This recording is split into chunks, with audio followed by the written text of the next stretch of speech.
death of Dontre Hamilton is a tragedy for everyone involved. My decision today that criminal charges will not be issued against Officer Manny does not depreciate the very legitimate concerns raised any time a law enforcement officer uses deadly force against a citizen.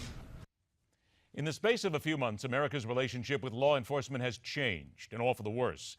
Cops now walk around knowing there are larger targets on their backs and chests. We're finding out how bad some of them are trained. And no matter where we lead this conversation to, it always comes back to a simple word: leadership. Let's welcome to MidPoint, President of the Law Enforcement Legal Defense Fund, former Assistant Director of the FBI with 30 years at the Bureau, Ron Hosko joins us today. Ron, thanks so much for being here today. I'm happy to do it.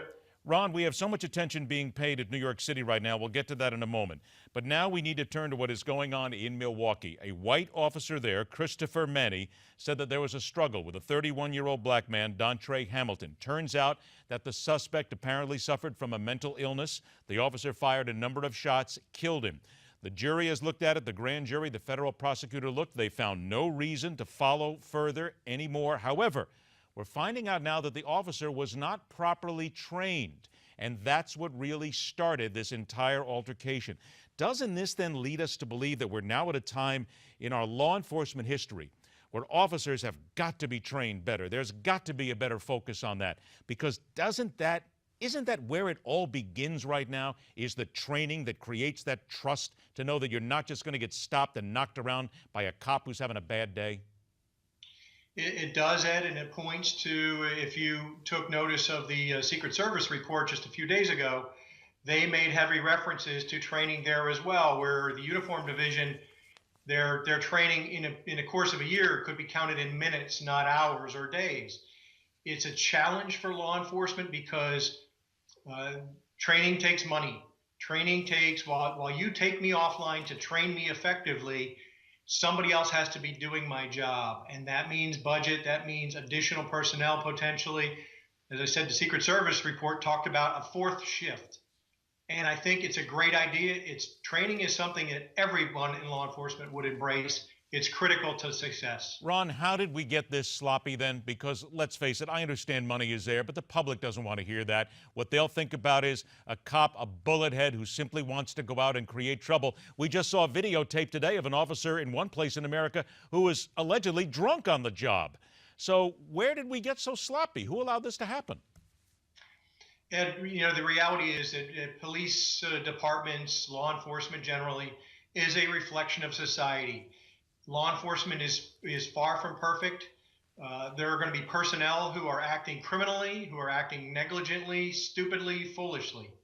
However, I think that the tone that's been set in the last few months, it has been the suggestion that all of law enforcement is corrupt, all of law enforcement is biased, stupid, poorly trained.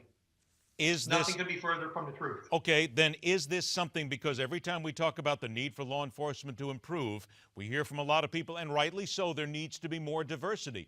But is it fair to say that that is not the be-all answer here, that there's got to be more to it than that? Putting more black officers on the street isn't going to make things automatically better.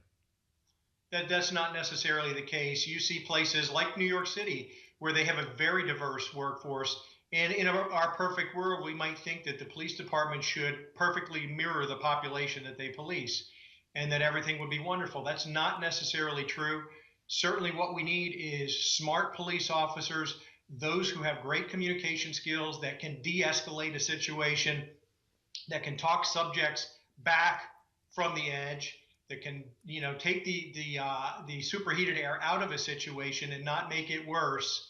And that depends on communication skills and engagement. It may depend on language skills, depending on where you work in our country. But we need smart, trained, engaged police officers out in our communities. Ron, I got about 30 seconds left, then we'll take a break, come back and talk more. But final answer in this segment here, are we getting to a point where we're going to need better oversight of police departments? I hate to use the word government oversight, but somebody who oversees these departments makes sure they're getting the money, but make sure they're trained and they don't make such sloppy mistakes. I think that oversight, certainly in the federal ranks, is pervasive. It is heavy, coming from the FBI. There were layers of oversight both internally within DOJ and externally. So the oversight is needed and strong leadership is needed. And that's a good line and chain of command, running off police officers who don't deserve to be police officers. All right, you hit on a point. We're going to follow that up in a moment. Stand by, please, Ron. After the break, we're going to turn to how law enforcement gains back the trust that is now in tatters, and we're going to talk specifically about this leadership issue and what happened in New York. And at 51 minutes after the hour, the MidPoint holiday gift to our loyal viewers. It's all right here where we question everything.